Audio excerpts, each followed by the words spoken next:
On day 2, we are discussing the beautiful balance and integration of divine feminine and divine masculine energies that live within each of us. This isn't gender specific. Each of us has these beautiful energies that flow through us and allow us to move through our days with ease, with grace, and balance and harmony from deep within. Depending on different situations and circumstances, we might find that one energy is being expended a little bit more than the other, and it's really just a dance. It isn't something that's meant to be a rigid construct. It's really meant to be moved through as a beautiful dance. And so if you're new to these concepts, the divine feminine is all about nurturing that receptive energy within us. She's nurturing, she cares deeply, she's emotional, she's intuitive, she's receptive, she's creative, she flows. And then we have our beautiful sacred divine masculine, the energy of structure, of safety, action-oriented, more doing rather than the yin, being energy of the divine feminine. And the truth is, we need both.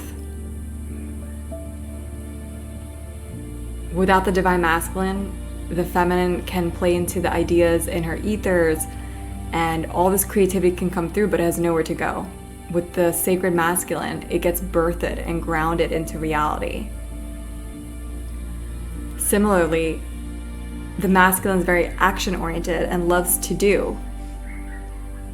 But if that continues, it can lead to burnout. And so it's necessary for everyone to still be able to come back to their divine feminine and be in a beautiful balance with both the yin and the yang, to know when it's time to do and take aligned actions, and when it is time to lean back and just allow yourself to be poured into, to rest, to play. Both of these energies are so beautiful, and both of them are so important when it comes to our own inner divine union. Because when we balance them and allow them to merge and dance together, it creates deep peace and harmony from within that reminds us all that we are whole. We were born in wholeness. From that place of wholeness, when you can reclaim your wholeness, you magnetize all of your desires to you, because the paradox is you understand and feel and embody that all that you desire is already within you. So how can there be a want for anything?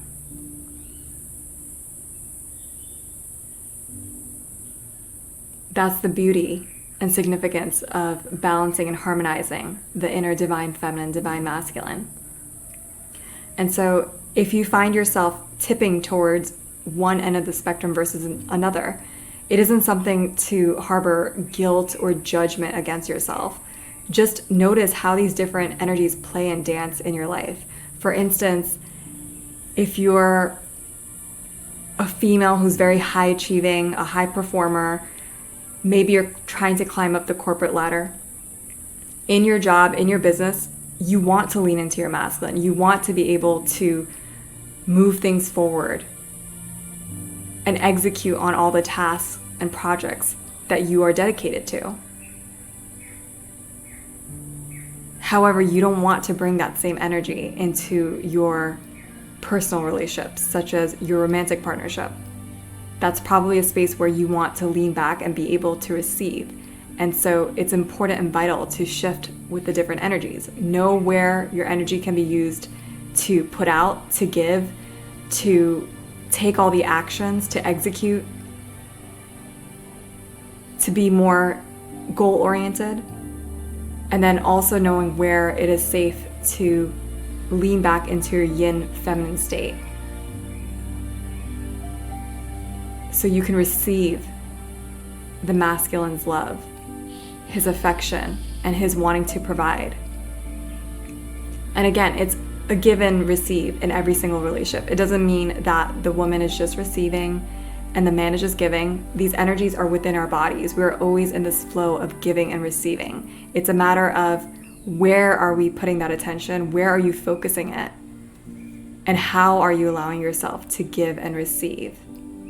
Are you allowing there to be a beautiful flow to circulate in your life, in your relationships, in your community, in your work? All that is a mirror of what is happening internally.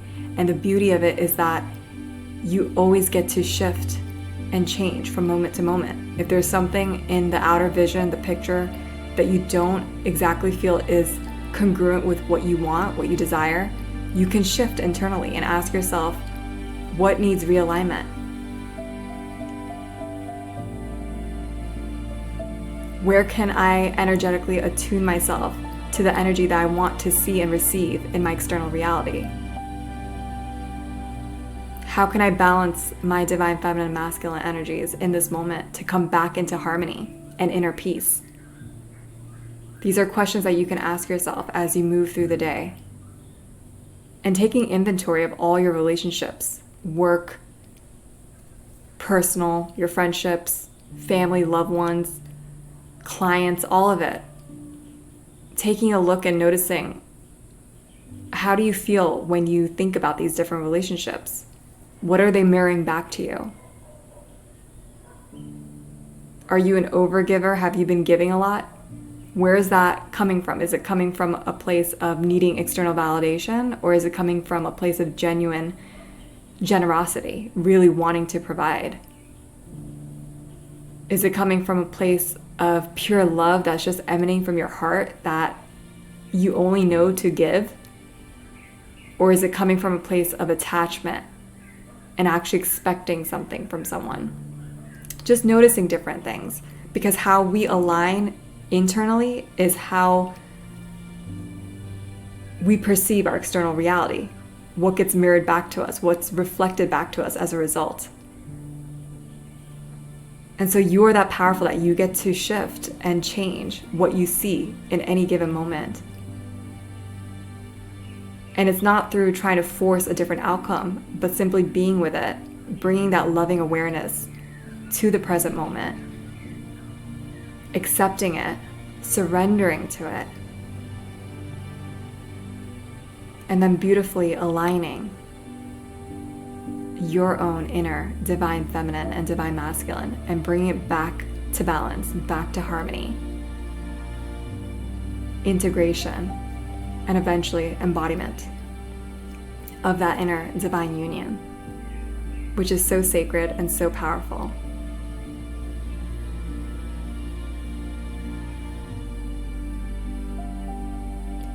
A few practices I'd love to share to help balance both of these energies is dance, yoga,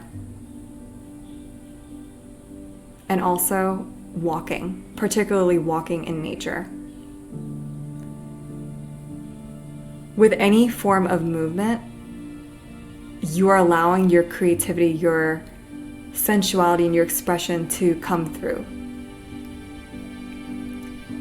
With dance and yoga in particular, we can move in different ways, depending on the music, depending on the environment, and which way our body wants us to move. And when you allow yourself to move and flow, that is the feminine coming through. And in the masculine, you're doing something, you're moving your body, so you're actually aligning with both energies. So you can see how this is not meant to be a very rigid construct. You can play with the different forms and what they mean to you. The same can be said about yoga. There's different forms of yoga. There's yin yoga, there's restorative yoga, there's vinyasa flows, there's more power yoga where you're moving a lot more and holding much more challenging poses that really require a little bit more strength and resilience. And yet each one leads to that pose that you eventually go into at the end, Shavasana, resting, the corpse pose. And in that moment, you're coming back to the yin. So there's an element of both of these energies in all of these practices. And walking is beautiful as well because you are moving. If you're in nature, you get to be present to the sounds, to the different sights, the trees, the birds, the bees, everything around you. And you get to just be with nature as she's unfolding in that moment. And it brings you back to the present moment, and it really does remind you of your own innate wholeness, your inherent divinity. So find what feels really good for you and try to incorporate it into your life, even a few days a week. Whatever feels good for you. It doesn't have to be so scheduled into your daily life. It doesn't have to feel like a chore, something you have to cross off your to-do list. Whenever it feels right for you, just move with it and allow yourself to receive your own medicine, to receive your own divine feminine, nurturing, receptive, intuitive nature. And also the part of you who's masculine and loves to get things done. Bringing both of those energies together and creating a dance in your own life. How can you dance with your life?